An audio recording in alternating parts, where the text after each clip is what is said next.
acho que talvez alguns lembrem de mim, eu apresentei um case para a federação como um todo algumas semanas atrás, junto com o Rodrigo Ratacasso. E só desligar minha câmera aqui para não pesar muito na internet e tá dando um problema. Desculpa aí ter que desligar. Pronto. Durante a apresentação. Eu apresentei um case com o Rodrigo há um tempo atrás, sobre a série também. Talvez alguns de vocês lembrem aí. E como o Léo disse, foi bem legal a gente ter essa primeira conversa, deu para entender um pouco mais sobre a realidade de vocês, o que vocês estão esperando, assim. E a gente trouxe, assim, eles pediram para a gente falar um pouco sobre Customer Success, né? Desde a etapa de venda até a etapa de execução. E é por isso que a gente veio. Eu sou o Matheus, como eu sou diretor de projetos, eu faço contabilidade aqui na UFPE, em Pernambuco. A CE, se apresenta um pouco mais sobre a CE, talvez vocês não conheçam. A CE é uma J de gestão, tá? Ela já está com mais de 26 anos de história, aí, estou completando 27 esse ano. Uma J bem antiga, bem antiga do MEG, foi a segunda aqui do estado. E a gente trabalha hoje com cursos como contabilidade, economia, administração, ciências atuariais, mas ele também abriu para alguns outros cursos da UFPE, entendendo que muito da diversidade e muito de ter pessoas com conhecimentos diferentes agregam, certo? Mas sempre seguindo o mesmo core, que é consultoria em gestão, sabe? Então, hoje a gente cita cursos como engenharia, a gente tem uma menina até mesmo de nutrição dentro da CE, que obviamente trabalha com gestão, não trabalha com nutrição em si, tipo, mas ela quer ali, tá ali, ela quer empreender no futuro, etc. E ela está absorvendo muito conhecimento. Então, eu faço contabilidade, estou aí no sexto período, tá? Já estou na série, entrei na série 2018.2, faz um certo tempo já. Fui consultor, fui gerente de projetos e hoje estou como diretor de projetos. Vou deixar ela se apresentar um pouquinho melhor. Show, valeu, Matheus. Bom, gente, já falei, né, que meu nome é Leonardo e tal, mas enfim, vou retomar aqui, já que a gente está na apresentação, tá escrito meu nome aí, vou reler. Meu nome é Leonardo, gente, estou atualmente à frente da área de marketing aí da CE. A CE, eu ia apresentar, mas aí faço das palavras aí de Matheus as minhas. A J de gestão da UFPE, então quem não conhecia, dá uma olhada aí no site, a gente está trabalhando muito forte contra as AJs nesse tempo de quarentena. Entre em contato com a gente que, enfim, vai ser gratificante aí falar com vocês. Atualmente eu estou à frente da área de marketing, como eu falei, curso Economia, estou no quinto período fatorial, né? Ainda tem, enfim, outros períodos aí para trás que tem que cumprir. Entrei no MEG em 19.1, gente. Fui consultor aí no primeiro semestre, fui gerente comercial no segundo, então fiquei no front, fiquei na parte final do funil, né? No qual a gente já recebeu os leads aí para conversão, elaboração de proposta de conversão. E esse segundo ano aí de MEG começa em 2020.1 até 2020.2. Eu topei aí o desafio de ser diretor da área, né, de marketing. Então, como eu já tenho conhecimento sobre o final do funil, me interessei aí pela jornada toda do cliente, né? No caso, a jornada pré-execução, que é a jornada comercial, no caso. A jornada de execução aí, Mateuzinho toca com habilidade aí, com maestria. Eu fico justamente pela parte de atração e captação dos clientes, que não se engane, é onde começa a jornada. Então, eu já dei um certo spoiler aí, mas a gente vai abordar um pouco mais para frente que sucesso do cliente, que jornada do cliente, ela começa desde antes, de fato, da execução. E é muito importante estar implementando aí. Vocês sabem que empresas de muito sucesso, Netflix, Nubank, enfim, várias outras, têm essas áreas estruturadas e espero que seja bem legal. Podem, enfim, mandar dúvidas aí no chat. Eu, infelizmente, estou pelo telefone, mas isso facilita eu olhar o chat aqui. Então, mandem perguntas, interajam aí. Vai ser massa esse momento com vocês. Show. Então, começando a nossa pauta de fato assim, a gente foi pedindo para a gente falar sobre Customer Success, mas primeiro a gente tem que definir o que é Customer Success. É uma frase muito falada. A gente tá com o Google aqui, né? Por breve erro. Mas Customer Success, o que é, né? Tipo, o Customer Success surgiu lá em 2005, certo? Com uma plataforma chamada Salesforce, né? Uma plataforma de CRM. Talvez alguns conheçam, né? Mas que é uma empresa de SaaS. Não sei se vocês já ouviram a expressão, mas SaaS são empresas por assinatura. Ou seja, é uma empresa que você paga, certo? Pela plataforma, você paga pelo serviço e se ganha de serviço recorrente. Um exemplo de plataforma SaaS muito famosa é a Netflix. Então, você paga ali mensalmente, você está pagando R$ 15 por mês, né? Ou dependendo do seu modo de pagamento ali, mas enfim, você está pagando recorrentemente, você está recebendo um serviço em troca daquilo. Então, Customer Success nasceu por volta de 2005 com esse objetivo, né? E por que surgiu? Lá atrás, a gente olhar um pouco para trás, a Salesforce, ela passava por um momento bastante difícil lá em 2005. Ela percebia que ela tinha uma evasão muito grande de clientes. Ou seja, ela conseguia vender bem, ela conseguia ir lá e conquistar os clientes, ela conseguia ir lá e captar os clientes para dentro dela, porém, ela não conseguia manter esse cliente. E ao passar do tempo, ao longo da jornada do cliente dentro da plataforma, ele terminava deixando, quer seja por uma concorrente, ou quer seja por uma falta de necessidade. Né? Então, a, lá em 2005, a Salesforce começou a questionar, pô, não é sustentável para mim tá somente conquistando os clientes, mas eu preciso mantê-los, né? Eu preciso fidelizar eles, preciso que eles continuem fiéis à plataforma. E trazendo para a linguagem fora do SaaS, né? Fora desse mundo de tecnologia, e falando mais da realidade do MES como um todo, que são mais voltados para consultorias, aí para as empresas de engenharias que entregam produtos, que entregam projetos ali. A gente fala de fidelização, né? A gente vê que somente conquistar o cliente, somente trazer o lead para dentro da gente, somente conquistar ele, não é suficiente para a gente ter uma receita legal, para a gente ter um faturamento bom, mas a gente precisa manter eles na empresa. E muito causa disso surgiu com as Customer lá atrás. Né? E muito nesse contexto se criou meio que uma fórmula assim. O que é Customer Success? E pode dizer que Customer Success é nada mais nada menos que a soma entre Customer Outcomes, ou seja, o resultado que você gera para o seu cliente, né? Ou seja, o projeto que você está entregando. E está servindo para quê? Qual é o resultado que o seu projeto está entregando para o nosso cliente? Certo? Ele está entregando realmente o que o cliente espera, sei lá, tipo, ser uma jota de gestão no nosso caso aqui. Nosso objetivo, em geral, é ou alavancar receita ou reduzir custo. Se ele contratou um projeto e eu não conseguir alavancar a receita dele, eu não estou gerando o resultado esperado. Certo? Então, o primeiro ponto do Customer Success é isso. Customer Outcomes, é o resultado, o que a gente está trazendo de output para o nosso cliente. E Customer Experience, quer dizer isso. É a experiência que ele está tendo dentro da CE, sabe? Por exemplo, a gente comprou um projeto, a gente pode até chegar ao final do projeto, entregou lá o nosso projeto, entregou nosso plano de ação, o plano de ação deu certo, gerou resultado, trouxe uma coisa legal, mas durante todo o projeto o relacionamento foi super conturbado, durante todo o projeto a gente não surgiu algum problema no meio, ele não conseguiu solucionar com a gente, difícil de comunicar, difícil de entrar em contato. Então, assim, trazer uma boa experiência é muito que tem essa primeira frase aí, né? O sucesso do cliente é quando os clientes alcançam os resultados esperados através de pontos de contato com a nossa empresa. Né? Através de trazendo pontos de contato legais, trazendo um bom relacionamento, entregando o resultado esperado. Né? Então, a gente não pode fazer aquela famosa vendeu e some, né? Vendeu e ficar ali na dívida com o cliente de estar realmente entregando o que o cliente prometeu, né? Entregar o que ele promete. Então é mais ou menos esse contexto que surge com os Customer Success, sendo a soma entre um resultado entregue e uma boa experiência. Show de bola.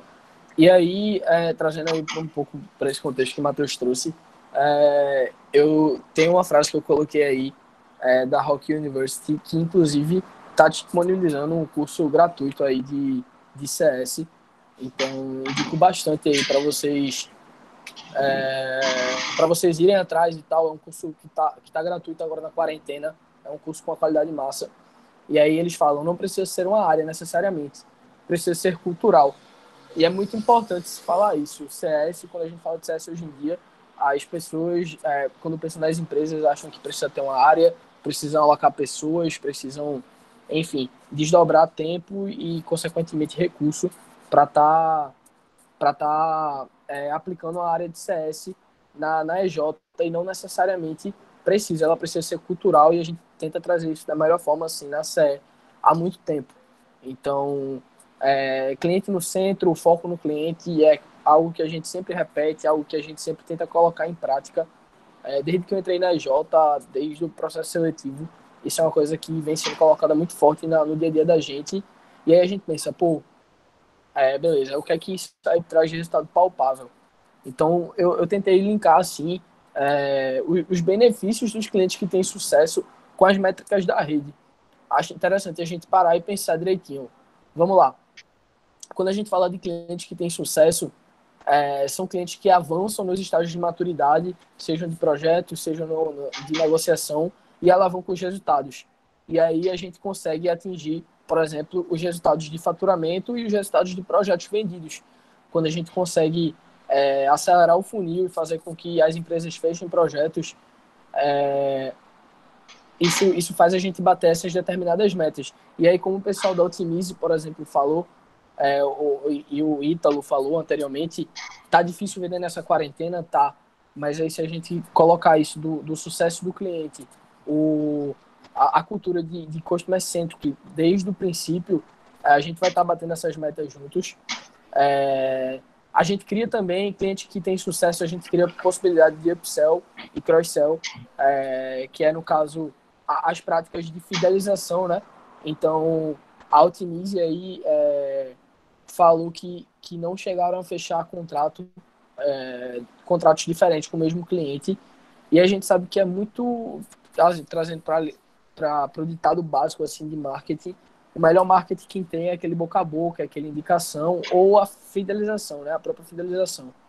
Então, quando a gente faz um upsell, faz um cross-sell, a gente tanto está atingindo metas de faturamento, porque a gente está vendendo um projeto, está fidelizando o projeto, quanto também a gente está atingindo membros que executam. Quando a gente fecha um projeto diferente com a mesma empresa, a gente coloca pessoas diferentes para executar, e a gente já tenta atingir outra batalha aí da rede. Isso. Só é interessante falar o que é upsell e cross-sell, né? São termos de Customer Success, certo? O que é que o upsell e o cross-sell faz? Qual é o conceito? Upsell é quando a gente vende uma coisa a mais, certo? Então, por exemplo, nós somos uma consultoria de gestão. Um exemplo de upsell nosso é quando a gente vende primeiro a pesquisa de mercado, ou seja, fazer uma pesquisa, aplicar um questionário, etc. Esse é o primeiro ponto, um upsell. A gente vendeu uma pesquisa de mercado, o que é um upsell disso? A gente, por exemplo, vendeu um estudo de habilidade econômica, ou até mesmo geomarketing.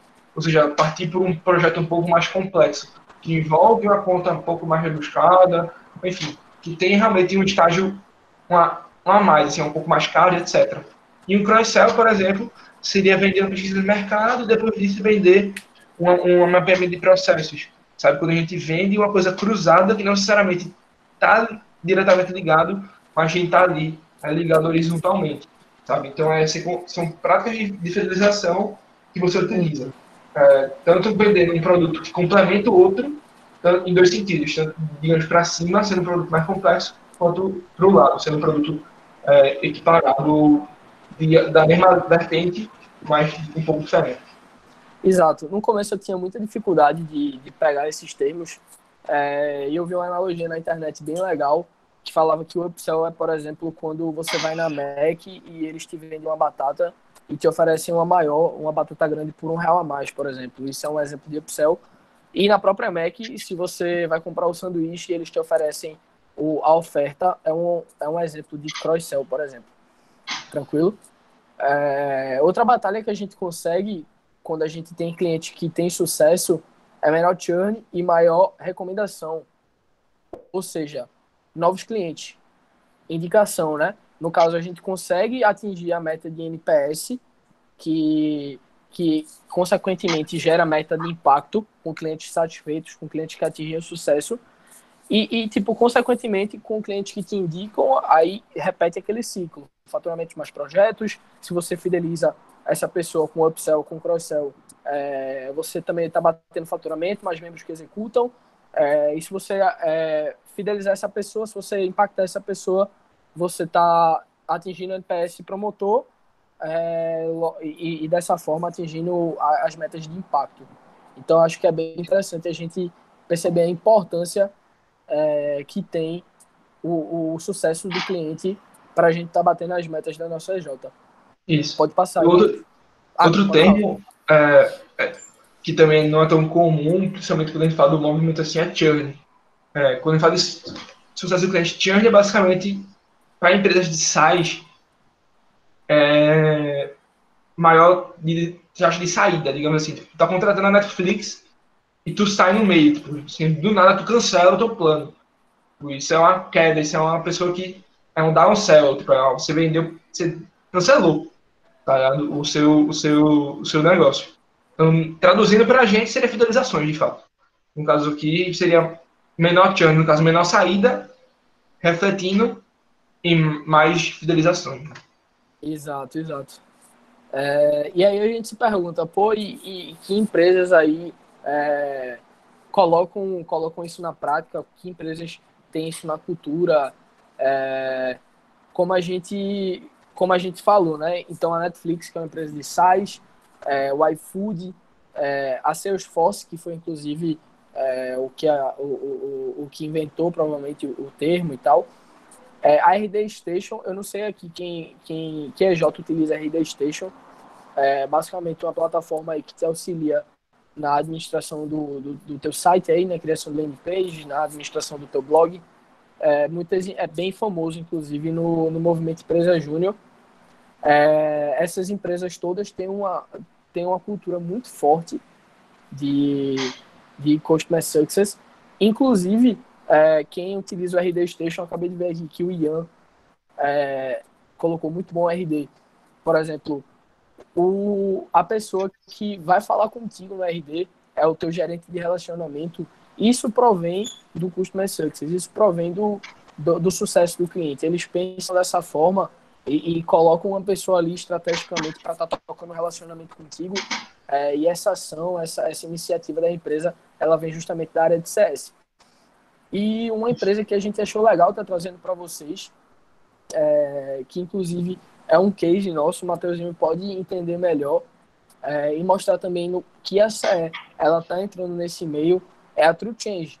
A True Change é uma empresa aqui do Porto Digital, que fica aqui em Pernambuco. O Porto Digital, para quem não sabe, é uma área ali do Recife Antigo, no qual tem várias iniciativas voltadas para tecnologia, diversas startups, incubadoras, faculdades voltadas para tecnologia. Matheusinho pode falar um pouco melhor aí do case da True Change, que foi justamente uma estruturação da área de CS em uma empresa aí que a gente fez. Isso. É uma empresa que foi um projeto já finalizado, inclusive. A gente começou lá em 2018, o primeiro projeto com eles, e foi um projeto de mapeamento de processos gigantesco. Ele mapeou, durou muito tempo o projeto, envolveu 3 consultores, inclusive a gente tem uma consultora do projeto que está contratada pela TrueChange. E a TrueChange é uma plataforma de desenvolvimento de software, né? A plataforma é a representante da OutSystem, não sei quem conhece, que é uma plataforma de desenvolvimento de software em low code. Então, tipo, é uma empresa que, tipo, é nacional, que tem sede aqui em Pernambuco, na sede central aqui em Recife. A gente tem sede, ela tem filial em São Paulo, em Minas, em Brasília, tem até mesmo em Portugal, que é de onde é a origem da plataforma, é representante comercial deles aqui. E a gente foi, tipo, lá na TrueChange começar, certo? A estruturação de uma área de CS. Como o Léo falou lá atrás, CS pode não ser uma área, CS é muito mais uma cultura customer-centric, centrada no cliente, mas CS pode ser sim uma área, sabe? É um pouco disso que a gente vai conversar hoje. CS pode ser sim uma área, e a gente foi lá na TrueChange, a gente começou o processo em conjunto com a equipe interna deles. Aí a gente foi estruturando realmente, dizendo, ó, mapeou toda a jornada, criou o plano de ação para o ponto de contato, criou uma classificação de cliente, todas as coisas que a gente vai falar um pouco mais para frente. Então, isso é um case bem legal nosso. NPS promotor dos 2 projetos, com consultora nossa trabalhando lá e aí já negociando o nosso terceiro projeto com eles. Enfim, Exato, foi uma experiência bem legal. Foi, inclusive, Yasmin, que ela foi nossa gerente. Ela foi consultora do projeto, posteriormente ela foi gerente, que negociou o segundo projeto. E agora ela é contratada da True Change. Então, você vê que a aceitação do projeto foi tão bom que a gente teve um ex-membro aí contratado. Foi enfim, o Messi servindo bem o propósito dele. Isso. Pode falar, Matheus. E assim, e a gente vai usar, eu vou mais para frente um pouco, eu vou voltar a citar esse projeto.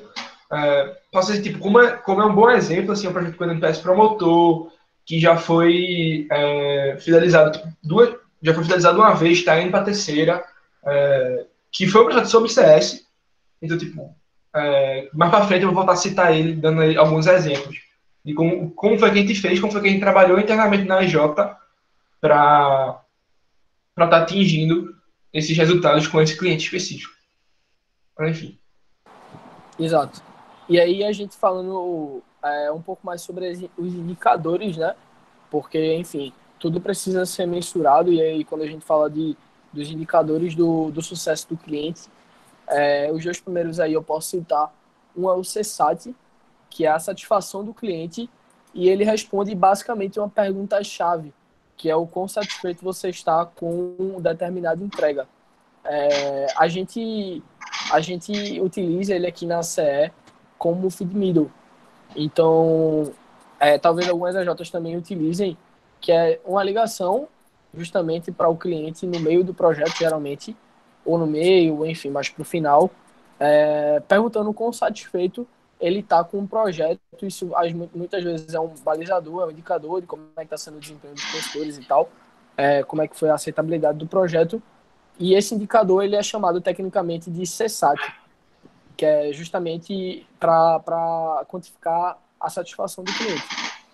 O CES, que é justamente uma pergunta semelhante, mas ela é diferente no sentido de, na mesma pontuação de 0 a 5, que é do feed middle, ele pergunta o quanto é difícil resolver esse problema. Então, se é um problema relacionado ao projeto, obviamente, o quão difícil está sendo resolver esse problema na sua empresa. Ele é bem semelhante ao CSAT, com a mesma pontuação, inclusive. Isso, de 0 a 5. Então, assim, normalmente são indicadores que não são feitos de maneira simultânea, tipo, eles não se complementam, eles são meio que parecidos assim. Aí muitas empresas já é legal optar por um ou por outro. Outros indicadores, que a gente vocês estão me escutando, pessoal, só para. Tá dando para escutar sim, Matheus. Legal. Então, a gente tem o CSAT e o CS e outros indicadores que são mais complementares a CSAT e CS é o próprio NPS, que acho que é o mais famoso. O NPS surgiu numa consultoria estratégica, tá, que é da Bain Company, e ela tem esse intuito de ser perguntado no final do projeto, no final do serviço, em qual se pergunta quanto você indica, né, o projeto, né, quando você indicaria a empresa em questão. E aí é de 0 a 10, né, tendo uma fórmula diferente. O CSAT e o CS, eles são trabalhados em cima de média e tal. O NPS é número de promotores, ou seja, número de clientes que deram 10 ou 9, tá? Menos o número de detratores, que são aqueles clientes de 6 para baixo, certo? Dividido pelo número total. Então, tipo, a soma de tudo, né? Tipo, é o número de promotores menos o número de detratores, dividido pelo número total, incluindo os que a gente chama de neutros, né? Que são os 7 e 8.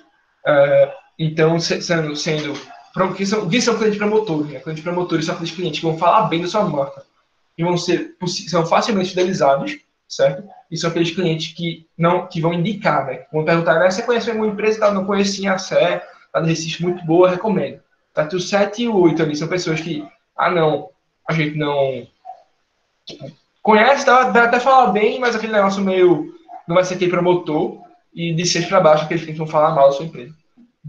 Dentre outros indicadores, a gente tem o LTV, tá? Que é o Lifetime Value, né? Que é tempo de vida de um cliente. E qual é esse indicador? Normalmente ele é mais utilizado por SaaS, certo? Por realmente startups, serviços de software, mas dá para ser adaptado também para consultorias, no qual a gente vê quanto é a evolução dos nossos clientes, sabe?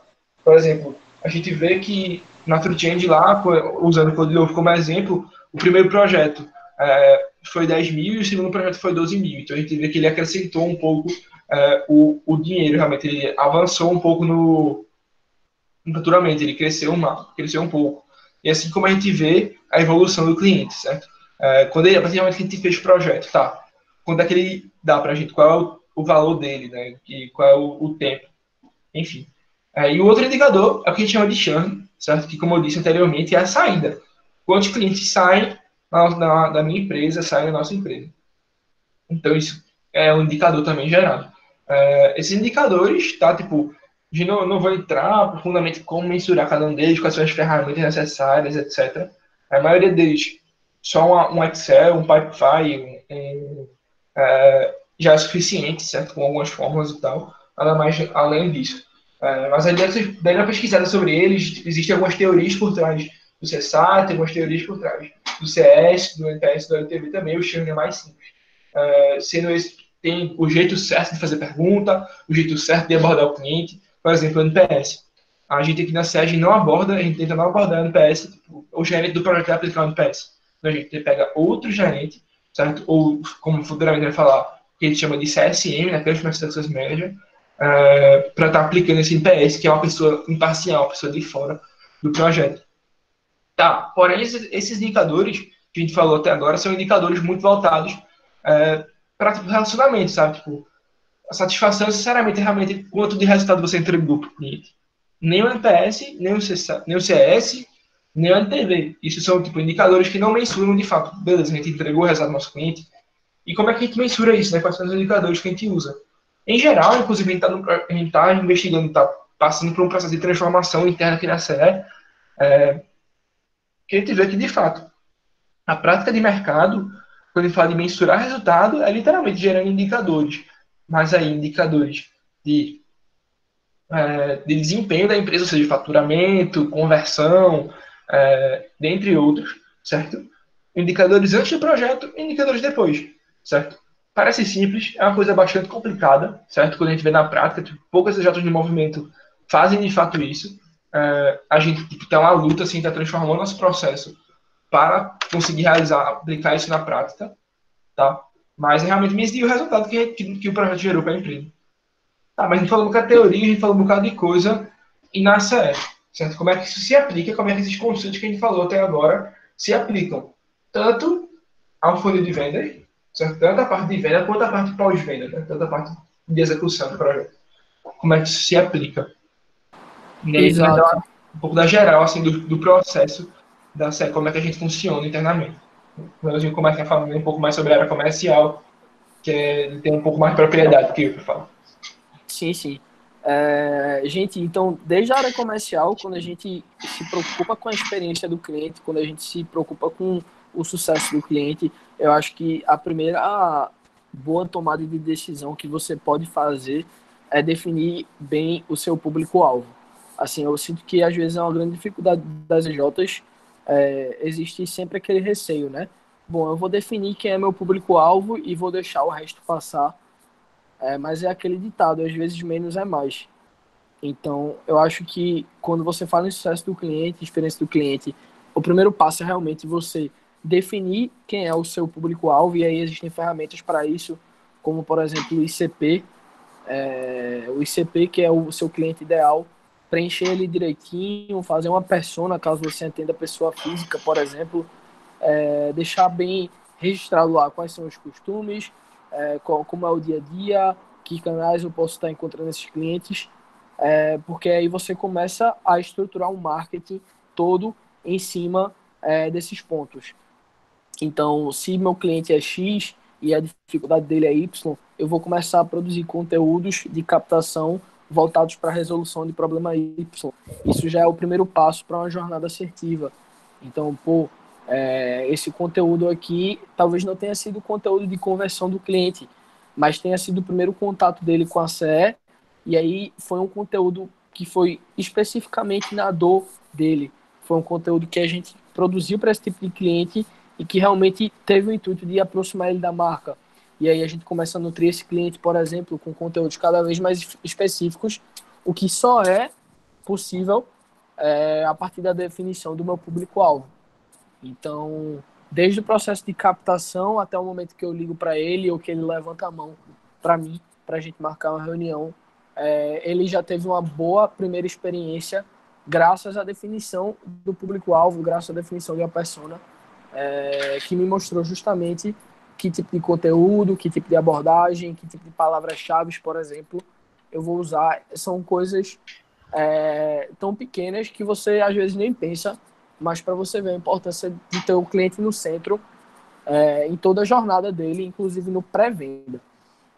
Quando a gente chega mais especificamente na parte de vendas, que é quando a gente fala da metade do funil aí para baixo, do funil de vendas especificamente, a gente entende que uma negociação ela tem que ter um começo, ela tem que ter um meio e ela tem que ter um fim. E esse fim, caso ele não, já me adiantando, caso ele não vá para a venda, precisa ter um break-up, precisa ter uma separação tranquila, esse cliente precisa voltar para a área de marketing, e todos esses pontos de contato, eles têm que ser bem pensados, eles têm que responder uma pergunta, que é: o que é o sucesso para o meu cliente? E aí, quando você começa a desenhar o processo em cima disso, você começa a ter uma perspectiva muito melhor. E aí, por exemplo, entra o que o pessoal da Otimize falou, de dar um presente, dar uma lembrança, tem que mapear também um ponto de contato específico para ele, porque eu sinto às vezes que, por exemplo, se você dá no momento que não seja o adequado na venda, dá uma lembrança e tal, isso pode dar às vezes uma impressão errada, mas isso feito no momento certo, isso voltado de novo para a experiência do cliente e de novo para a pergunta: o que é sucesso para o meu cliente? Pode ser o diferencial, pode ser o que vai fazer a marca da sua empresa ficar na cabeça daquele cliente. Então, a jornada em si, ela tem que ser desde da captação dele, ou seja, tudo que toca no ponto de contato com essa pessoa, até a parte da execução. E a parte da execução aí, acho que Matheus pode tocar melhor. Isso. Falando um pouco assim da execução, e eu já vou falar um pouco assim sobre boas práticas realmente, né? Beleza.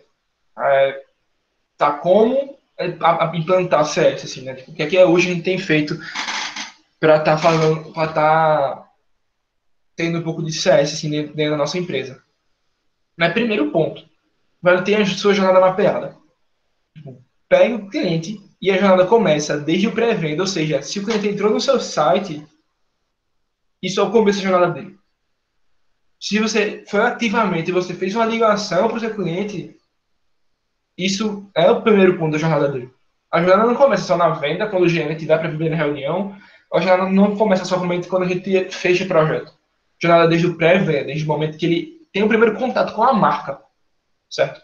Então, ter a jornada toda mapeada é fundamental, assim, para a gente conseguir implementar e para a gente conseguir ver bem o nosso cliente, para ter o nosso cliente no centro. Existem algumas ferramentas para isso, para mapear a jornada. As duas delas, assim, da ordem de três, né, que são mais famosas, o primeiro é o Customer Journey Map tradicional. Então, é realmente os pontos de contato, certo? Existem algumas metodologias para estar fazendo isso e vale a pena se dar uma pesquisada sobre também, que é pontuar quais são os pontos de contato do nosso cliente, então, acesso ao site, etc. Outra, um pouco mais detalhada, é o que a gente chama de blueprint. Se tem um guia de engenharia, se tem um guia de arquitetura, sabe que blueprint, a tradução literal do blueprint é planta baixa, o mapa, digamos assim. Então, a gente realmente deve desenhar a planta baixa do nosso cliente. Então, a gente começa a entrar num nível de detalhes um pouco mais claro, assim, mais profundo, sendo, por exemplo, o ponto de contato, quem é internamente na nossa empresa, que realiza aquele ponto de contato e tal, é o consultor comercial, que está prospectando, o gerente de negócios, é o consultor, é o gerente de projetos, quem é que realiza aquele ponto de contato. E qual é a ação do cliente? O que é que o cliente tem que fazer? Porque nem todos os pontos de contato partem da gente, da empresa. Alguns pontos de contato partem da própria empresa, do próprio cliente, melhor falando. Então, tipo, também tem que ser isso mapeado. Qual é a ação do cliente? Né? E qual é a barreira? O que pode dar errado naquele ponto de contato? tá na ligação, o cliente pode dizer que está ocupado, que tipo, não tem interesse, que não gosta disso, etc. Pode dar uma negativa no diagnóstico, certo? O cliente pode dizer que não tem problema nenhum, que está tudo bem, que está tudo ótimo. E na venda, o cliente pode dizer que não tem orçamento, não tem orçamento na apresentação de proposta, né? Na venda em si, na reunião de venda, a gente pode estar falando que não tem orçamento. Então, destrinchar esses gaps e destrinchar também planos de ação para cada esse gap aconteça, é muito legal a gente ter isso na jornada, né? Que a gente chama de blueprint. E a terceira ferramenta é o que a gente chama de service blueprint, que é um avanço, digamos assim, do blueprint, é um tipo de blueprint específico, e quando a gente vai destrinchar quais são a nossa operação para aquele ponto de contato. Então, a gente vai ter menos isso de barreira, a gente vai ter menos isso na percepção do cliente, mas a gente vai ter detalhadamente o que é que internamente a gente faz naquele ponto de contato. Então, qual é o ponto de contato primário, qual é o ponto de contato secundário, ou seja, o que é que para aquele ponto de contato você está fazendo internamente na empresa que o cliente não está nem vendo o que você está fazendo. Então, tipo, para aquele ponto de contato ali, você está, por exemplo, para a reunião de proposta. Você vai apresentar a proposta comercial para o seu cliente, certo? Então, uma ação que o cliente não vê que a gente faz é preparar o PPT. É validação de proposta interna da empresa com a diretoria ou com outro parceiro seu de gerência. Por aí vai. Sabe? Então, quais são as ações internas que a gente realiza para estar fazendo isso? É outra ferramenta chamada Service Blueprint. Outra coisa legal também, a nível de boa prática, é a gente ter bem claro o que é a pré-venda, o que é a venda, o que é o que a gente chama de onboarding e ongoing.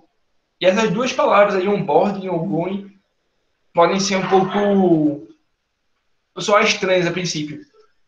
Mas é basicamente duas etapas que a gente chama de CS. Depois que a venda é realizada, o que é o onboarding? O onboarding é o momento que a gente está entregando o primeiro valor para o cliente. É o momento, o primeiro contato do cliente com a empresa, o primeiro contato do cliente com o consultor, com o serviço, com o projeto, etc. Certo? É o momento que a gente está trazendo o primeiro valor para o cliente. E o ongoing é depois que, de fato, o cliente já está fixo, o cliente, de fato, vai continuar com o projeto, porque, digamos, até a segunda semana, se você vender o projeto e sumir durante 3 semanas para o cliente, não tenho dúvida que o cliente vai querer cancelar o seu projeto. Então, essa etapa de onboarding é isso, esse primeiro contato. E o ongoing é depois quando o projeto já está rodando, já está acompanhando e a gente já está tendo ali pontos de contato. Né? Léo, tá Exato, gente. E também é interessante a gente ter o handoff e o kickoff estruturados. E aí você, Léo, o que é handoff? Vamos lá. No onboarding, que é a parte inicial, né? Que é quando você está iniciando aquele ponto de contato aí do projeto, como o Matheus falou, é o que a gente fala de etapa de iniciação. Então, o que é que eu preciso ter para uma etapa de iniciação bacana? O handoff, ela é a passagem de bastão da equipe de vendas para o responsável que vai tocar o onboarding.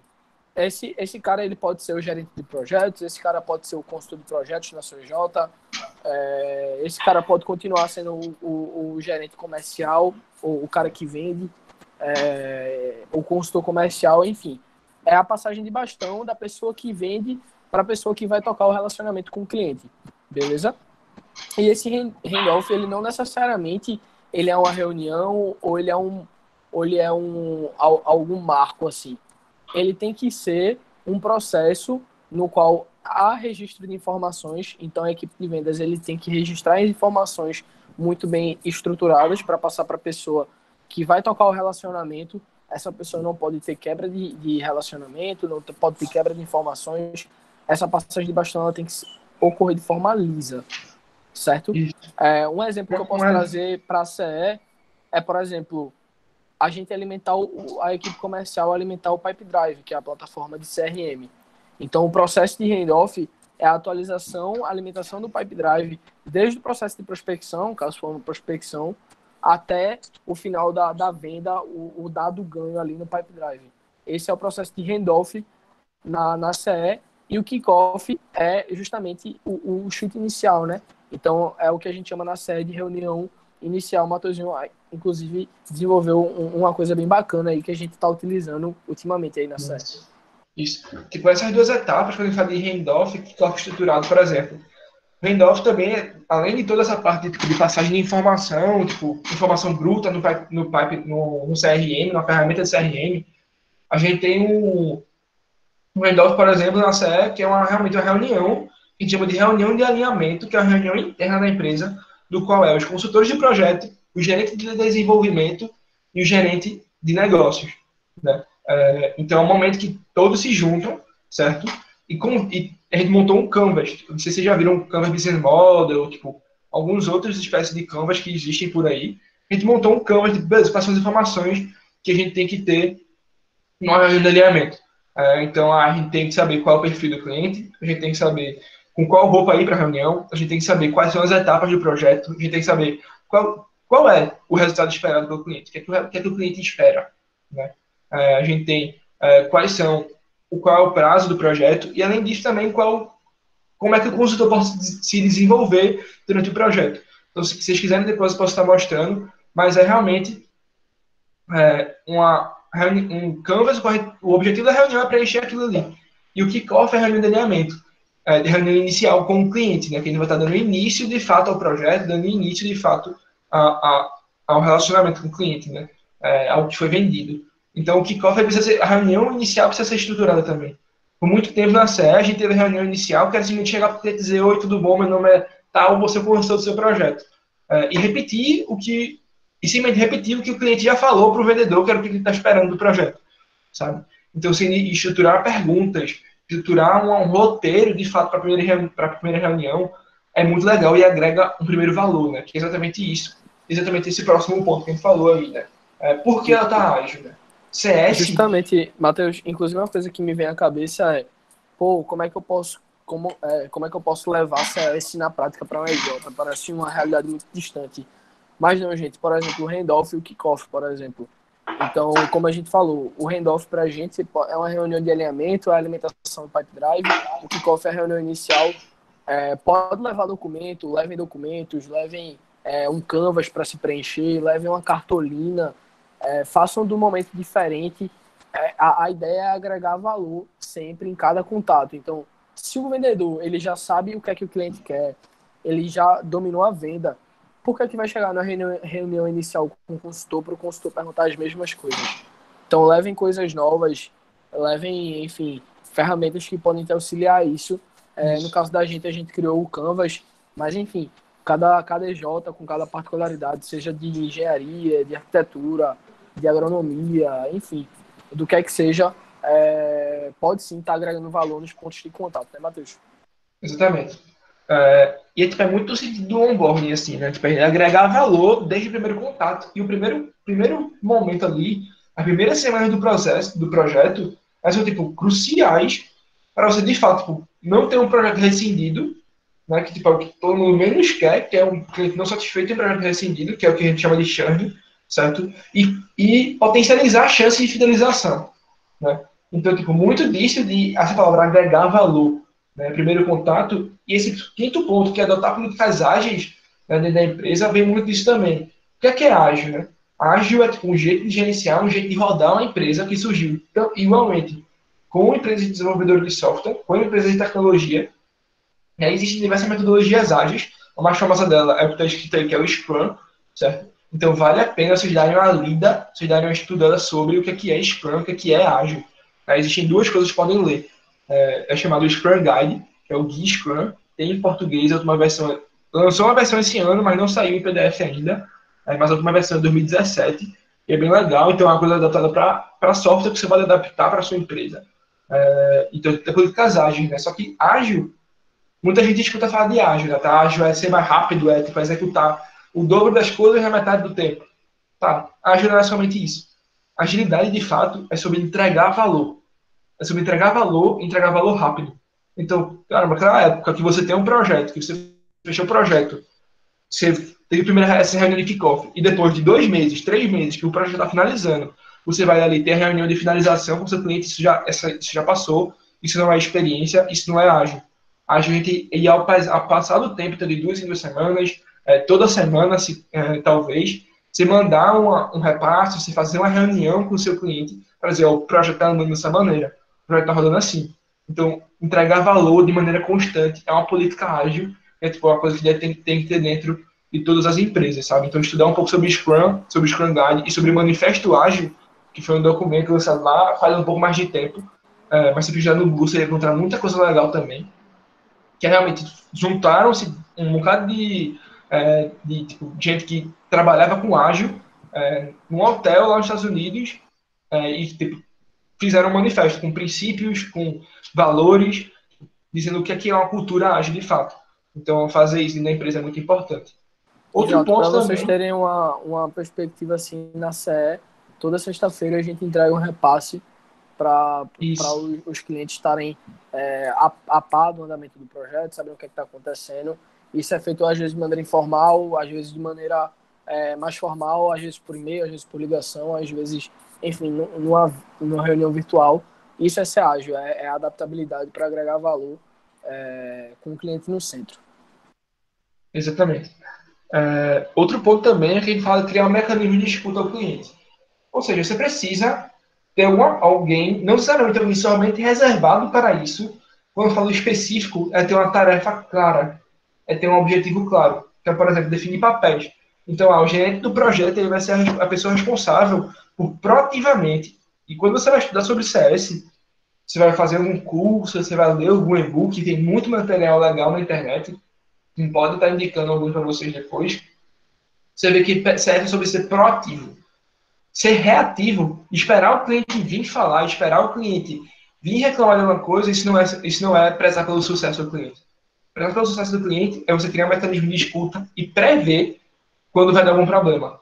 Então, por exemplo, quando o iFood manda você uma mensagenzinha para você no seu telefone, dizendo, você sentiu saudade, toma aqui um cupom, isso não tem nada mais proativo que isso.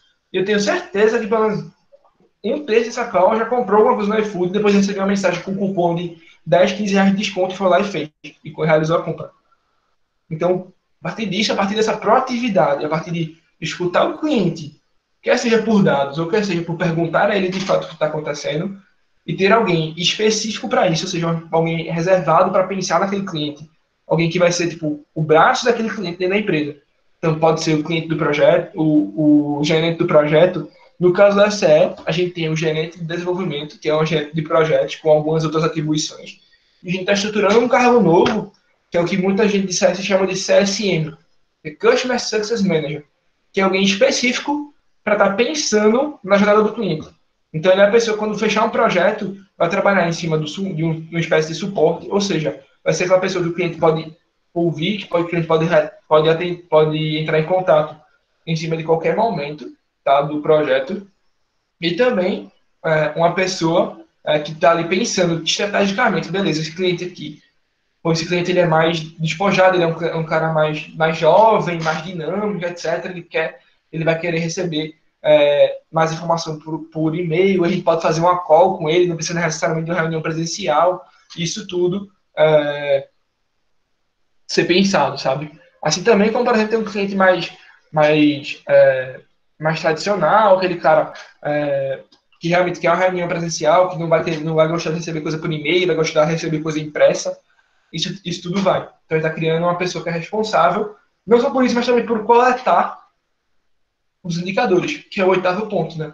É criar processos de mensuração de indicadores. Então, você precisa ter um processo claro e objetivo. Por exemplo, na CE, todo meio de projeto, quando bate a data central, um gerente de desenvolvimento, né? E futuramente aí o nosso gerente, nosso Customer Success Manager, nosso gerente de sucesso do cliente, vai estar entrando em contato com esse cliente, fazendo a coleta de indicador, fazendo a coleta qualitativa também. Então, tipo, qualitativa, acho que talvez seja mais importante quando a gente fala de consultoria. Quando a gente não tem uma escala muito grande, ou seja, a gente não tem 300 clientes para atender, a gente consegue ser específico, a gente consegue ligar para o cara, conversar com ele, coletar um feedback qualitativo, né, e talvez seja mais importante, e registrar esses indicadores para que no futuro, daqui a um ano, depois de coletar esses indicadores, você consiga ter uma inteligência por trás disso. Você consiga saber a partir de qual é o projeto que normalmente dá problema no meio, qual projeto em qual etapa dá problema, e etc. Dentre alguns outros aspectos. Né? Enfim, então esses são os outros primeiros pontos que são boas práticas para você lidar com o seu cliente internamente. Né? Outros pontos também que a gente traz Por exemplo, o entendimento e o mindset assim mesmo. Essa palavra é um pouco assim, usada de qualquer maneira, mas quando eu falo mindset de verdade, você tem na empresa uma cultura que uma coisa é um projeto, outra coisa é o cliente. Então, tipo, o meu cliente, ele comprou um projeto. O projeto finalizar, ele vai continuar sendo o meu cliente. As ações que eu tomo para o meu cliente envolvem o projeto. Mas não todas as ações que eu tomo para o projeto são as ações que eu tomo para o cliente. Consegue entender? É meio que tipo, o projeto ele é uma etapa. O cliente, ele é aquele cliente. Depois que finalizar o projeto, você não pode perder aquele cliente. Aquele cliente vai estar ali na sua rede de contatos ainda. Você vai tentar nutrindo ele. Muitas vezes que acontecem, por exemplo, o projeto finaliza, o projeto não é fidelizado, mas o cliente gostou pra caramba do projeto, foi um projeto de impacto, foi um projeto de NPS promotor, foi um projeto que você criou um relacionamento bem legal com o cliente, porém não foi um projeto finalizado porque não fazia sentido para ele naquele momento, e isso pode acontecer, isso vai acontecer muito quando a gente fala de consultoria, né? Então, tipo, não ter sentido para o cliente naquele momento, ou o cliente tipo, não ter o orçamento necessário ali naquele exato momento. Então, você criar um aspecto de tipo, nutrição desse cliente e chegar lá, enviar, tipo, tá, o projeto acabou, envia um e-mail para esse cara daqui a um mês com o conteúdo que você postou no seu site, ou no conteúdo que você criou especificamente para o mercado dele. Então, a gente aqui em Recife tinha, na verdade, com essa crise, provavelmente isso vai mudar, que tinha muitos clientes de restaurantes. A gente atendeu grandes restaurantes aqui de Recife. Então, tipo, por exemplo, a gente está preparando conteúdo para durante a quarentena agora, tá mandando para eles, tipo, de maneira gratuita, obviamente, como estruturar bem um delivery, né, quais são as boas práticas de fluxo de caixa para o seu restaurante, como lidar com a crise. Então, a gente está preparando um conteúdo específico para isso, certo? E vai estar encaminhando para o nosso cliente e, a partir disso, criando um sistema de nutrição. Né? E outro ponto também é criar uma classificação de cliente.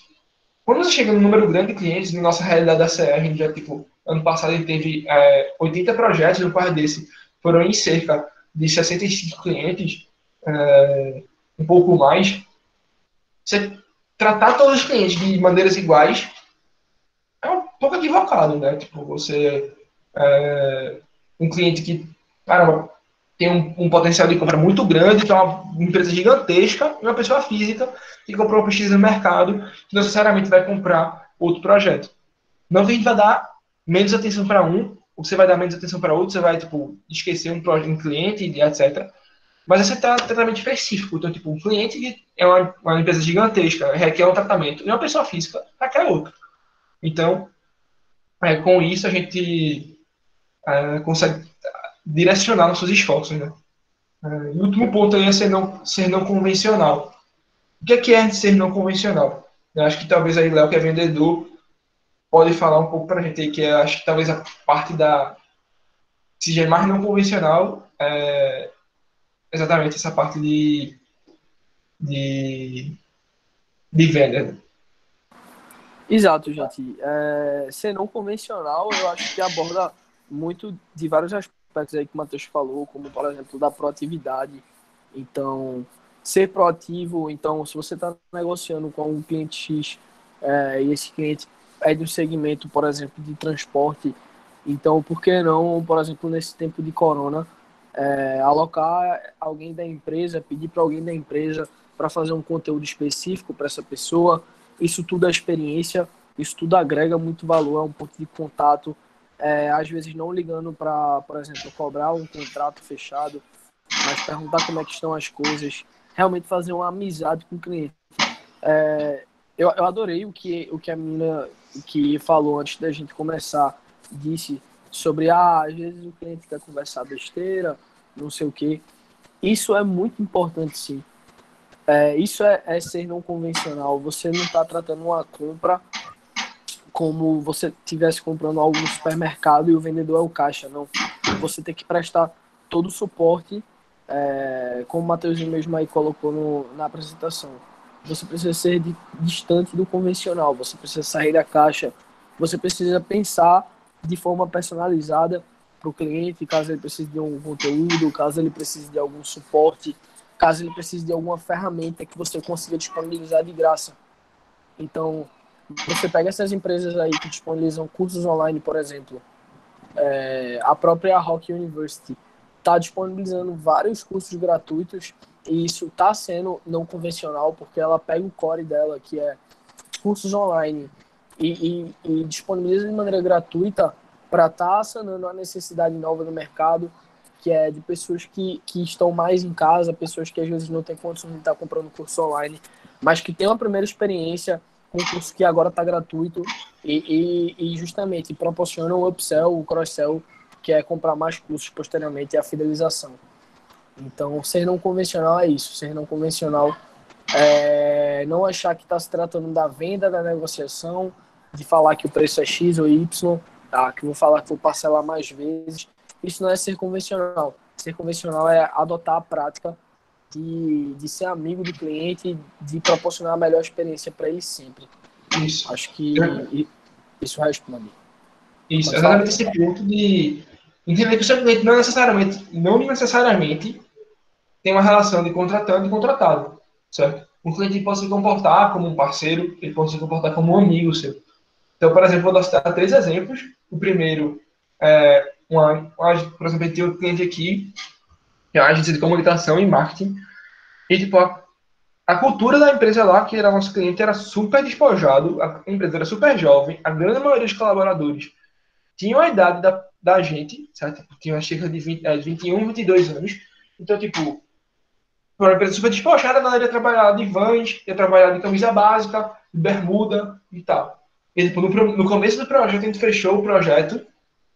Aí, no começo do projeto, a gente tem uma etapa que a gente chama de workshop, que é quando a gente faz projeto de gestão, a gente vai ensinar e dizer para a galera o que é o projeto, né? Porque muitas vezes é um pouco assustador.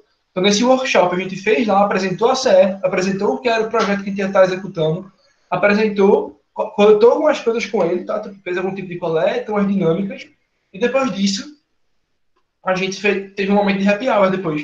A gente comprou algumas cervejas, a gente comprou alguns lanches e ficou lá trocando ideia e conversando com os colaboradores do nosso cliente, certo? Outro exemplo é a própria True Change, que, como eu disse, é um projeto finalizado, e que eles chamaram, e pelo bom relacionamento da gente, eles chamaram a gente para ir para o bloco de carnaval deles 2 anos já, no ano passado, tipo, em 2019 e 2020. Tipo, em 2019 estava lá, pegaram o consultor da gente, obrigaram o nosso consultor a estar lá, tipo, virando aquelas mangueiras de cerveja. E tem vídeo lá do consultor da gente trabalhando lá dentro trabalhando, né? Confraternizando com o cliente dentro dele mesmo, né? Tipo, é um cliente fidelizado, super comprometido, que paga caro, assim, que é um projeto que desenvolve nosso consultor, um projeto massa, que abriu muitas portas para a gente, assim. Então, tipo, ser não convencional é entender que nem sempre, de novo, nem sempre pode ter aquele cliente que é realmente mais recatado, aquele cliente que é realmente mais convencional, que exige que você vá de social completo para a reunião, que você, enfim, adote todas as políticas bem certinhas, assim, mas tem aqueles que não. Tem aqueles que é legal você ter um relacionamento com ele de amizade. Né? Então, assim, acredito que era mais ou menos isso, pessoal, que a gente tinha para trazer para vocês hoje. Trazer um pouco mais do que é a realidade da CE para a gente, da gente, assim, quando a gente fala de Customer Success, a gente fala tanto da parte da jornada do nosso cliente, assim, né? Como é que a gente se comporta, como é que a gente trabalha. Acredito que tenham algumas dúvidas. Então, aí, qualquer coisa aí, estamos completamente disponíveis. Aí. Show, é isso, pessoal. Espero que, enfim, vocês tenham gostado aí. A gente tentou trazer um pouco da realidade da gente. E é óbvio que cada empresa júnior vai executar de uma forma diferente. E o legal é isso. O legal é que vocês pegam o melhor aqui que vocês consigam fazer e toquem para frente. A gente quer ver vocês executando aí as coisas. Quer ver realmente a gente atingindo as metas aí. Qualquer dúvida, mandem aí. Vamos bater um papo agora. Acho que ainda tem uns 10 minutinhos pra gente se falar, né? Tem sim ainda. Depende até da disponibilidade de vocês, pessoal, aí fazendo perguntas. E assim, eu particularmente gostei muito do conteúdo. Eu acho que muito do que vocês trouxeram, inclusive os exemplos, dá para a gente ver, né, como que a gente pode aplicar isso na EJ hoje, quais pontos de contato a gente pode reforçar ou a gente pode criar, principalmente assim agora no período de quarentena. E era uma coisa até que eu ia perguntar para vocês, né? Quais seriam, assim, na opinião de vocês, os pontos que vocês acham mais importantes de serem reforçados, justamente agora em que a gente não tem tanta flexibilidade, né, de estar indo na empresa do cliente, de estar tendo esse contato presencial, que a gente sabe que influencia também bastante. Então, quais práticas assim seriam bem legais a gente reforçar agora nesse período de home office? Posso falar, Matheus? Posso Começa iniciar? aí, começa com o marketing, eu começo com depois de falar da execução. Show. Assim, para a parte de vendas e querendo ou não, de relacionamento com o cliente, que eu estou dando um suporte assim bacana, eu acho que quando a gente entrou no período de quarentena e todo mundo começou a trabalhar remoto, é justamente entender que novas necessidades vão surgir para os clientes. Então, temos clientes que não vão conseguir se adaptar ao trabalho remoto. E já que o projeto já está fechado, a parceria já está estabelecida, proporcionar, por exemplo, executar conteúdos que facilitem o trabalho remoto. Então, por exemplo, se você é um EJ que trabalha com segmento agrário e você sabe que existe a necessidade de isolamento um pouco maior, ou sabe alguma maneira que as pessoas podem trabalhar e não se infectar, e já tem clientes seus que precisam disso, coloquem isso para eles de forma gratuita. A gente está fazendo um monte de material, a gente está fazendo um monte de conteúdo, inclusive está no Instagram da gente, a gente manda para os clientes, ensinando como trabalhar de maneira remota, dicas de vendas, dicas de processos, dicas de ferramentas que podem ajudar eles no trabalho remoto. Isso é só um dos exemplos que marketing vem fazendo de esforço para ajudar, e isso tudo complementa na experiência, né? Então, se a gente manda isso para alguém que está em negociação, ou coloca isso como conteúdo online, já é uma experiência positiva, já é um contato da pessoa com a CE que agregou valor. Isso. E, tipo, como direcionamento estratégico, assim, a gente, tipo, diminuiu um pouco, assim, a prospecção ativa, né? Tipo, a gente entende que o momento é muito sensível da economia, tipo, em geral, o movimento de empresa júnior trabalha com micro e pequenos empreendedores ou com pessoas físicas. Pessoas físicas ainda é um pouco mais fácil, mas micro e pequenos empreendedores estão numa situação tanto quanto delicada. A gente diminuiu um pouco a prospecção ativa, aumentou um pouco o nosso fluxo de inbound, assim, para negociações e no site, no Instagram, etc. Falando de projetos assim, uma dica que eu posso dar é talvez tipo, a pior coisa que podem fazer é tipo, o projeto parou, tipo, não vou mais, tipo, parou, quando voltar o projeto, depois que passar isso tudo, eu vou falar com ele. Mano, mantenha um fluxo de contato com o projeto que paralisou. O projeto paralisou, tá? Daqui a uma semana, depois de uma semana do último ponto de contato, manda o conteúdo para ele. Não precisa ser nada demais. A gente, por exemplo, separou notícias que, tipo, que a economia. Uma notícia sobre tipo, como é que o Brasil ia se portar dentro da economia, assim, né? Quais as ações do governo. A redução de impostos, fazer tais ações, auxílio emergencial e tal. E compilou um bocado de matéria dessa, não escrito, tipo, literalmente uma mensagem no WhatsApp. Botou o link lá, disse que ela montou uma mensagem padrão, legalzinha, e conseguiu enviar para nossos clientes, tanto que estão paralisados quanto que estão rodando. Como eu disse, a gente está elaborando aí um conteúdo para enviar para restaurantes, já que ele tem tipo, uns quase 10 clientes só de restaurante que paralisaram agora devido ao corona. Enfim, continuar mantendo a cadência de contato com o cliente. E outro ponto, para os projetos que estão rodando, para tipo, intensificar o contato. Assim, né? Tipo, é um momento de muita angústia para o cliente, é um momento muito, muito difícil. Tipo, para o consultor também, porque tipo, muitos projetos a gente paralisaram. Quando a gente fala de projeto de gestão, a gente fala muita coisa presencial. Então, tipo, foi muita coisa não dá para executar literalmente. Então, alguns projetos pararam, outros não. Então, tipo, é um momento assim da gente reforçar e tipo, estabelecer bons hábitos digitais. Então, tipo, repasse mais de uma vez por semana, ligação com o cliente toda semana para dizer como é que está indo o projeto, enviar e-mail, enviar mensagem no WhatsApp, ligar. Então, tipo, trazer o máximo de contato possível, assim, né? Para com o cliente. Porque às vezes fica um pouco. Vazio, assim, né? É um pouco complicado realmente esse relacionamento. Então, tipo, enviar repasse semanalmente, documento padrão, fazer ligação semanal e tentar ter uma reunião quinzenal ali, acho que talvez seja a melhor coisa a se fazer.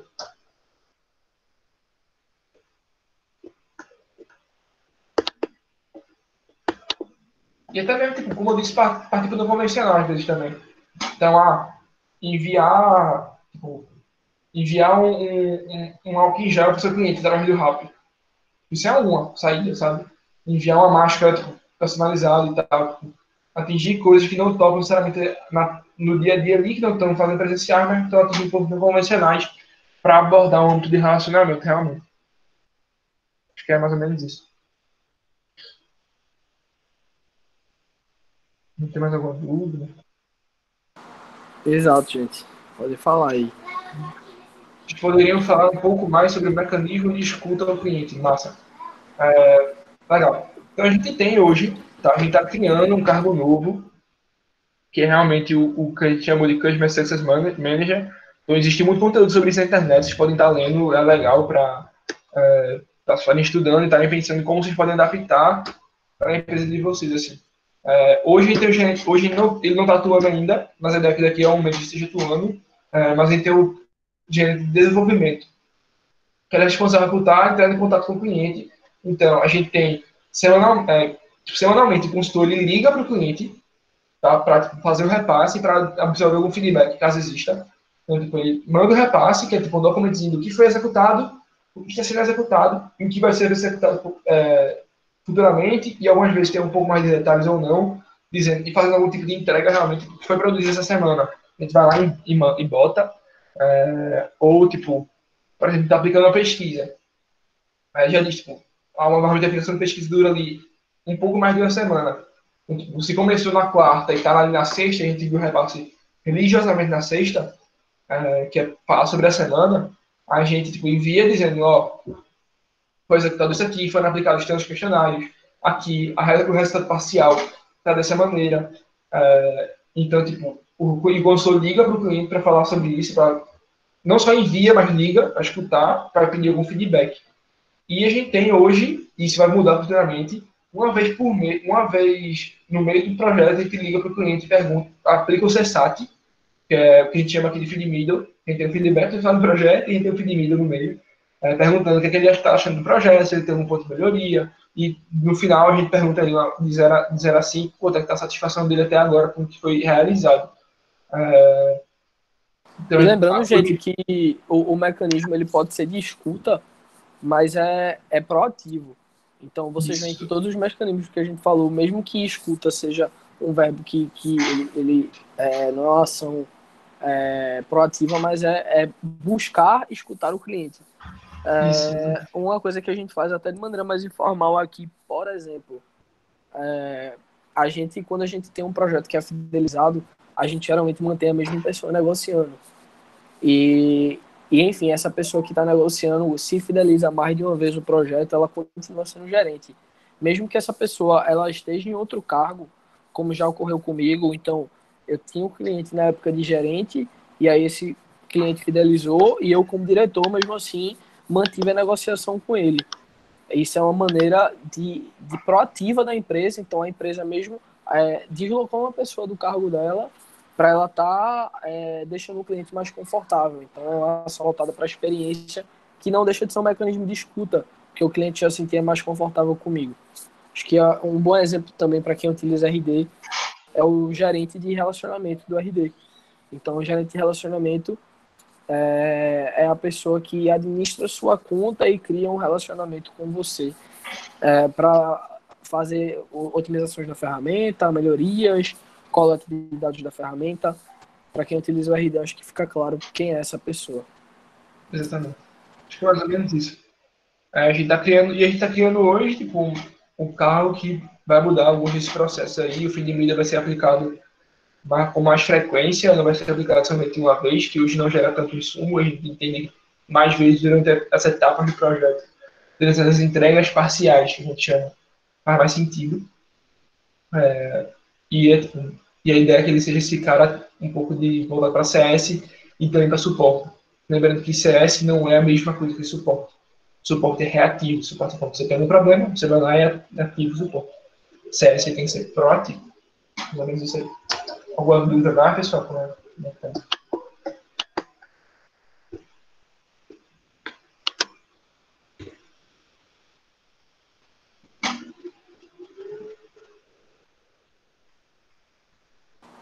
Se quiserem tirar depois aí com a gente, no PowerPoint que a gente apresentou, tem um telefone da gente no final. A gente já passou esse PPT para a Jal. Então, se ela quiser passar para vocês depois, quiserem trocar uma ideia no WhatsApp, é super tranquilo, a gente tá à disposição aí.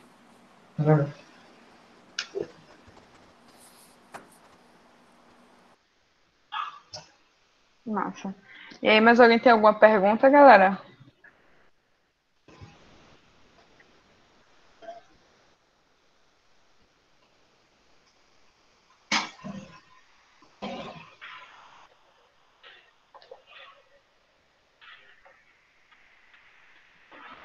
Massa.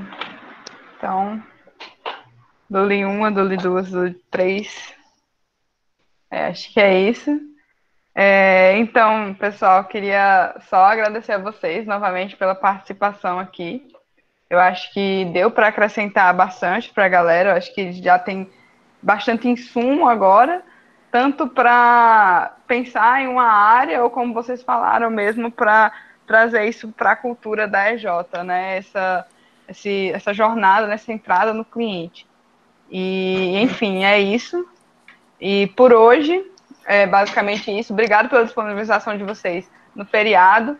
A galera também que se motivou para estar aqui hoje. E, enfim, galera, valeuzão e até a próxima. Foi um prazer, de verdade. Coisa aí, acesse, sempre disponível. Um abraço para todos. Isso aí, pessoal. Obrigado pelo convite aí. Valeu, bom resto de feriado aí para vocês. Tchau, tchau. Tchau, tchau, gente. E já já a gente vai mandar o desafio lá também, tá, galera? Vocês fiquem de olho. Gu, você quer complementar alguma coisa? Enquanto o pessoal está saindo. Tô contemplado. Pronto, então é isso, galera. A gente se vê na sexta-feira na sala de bench, beleza?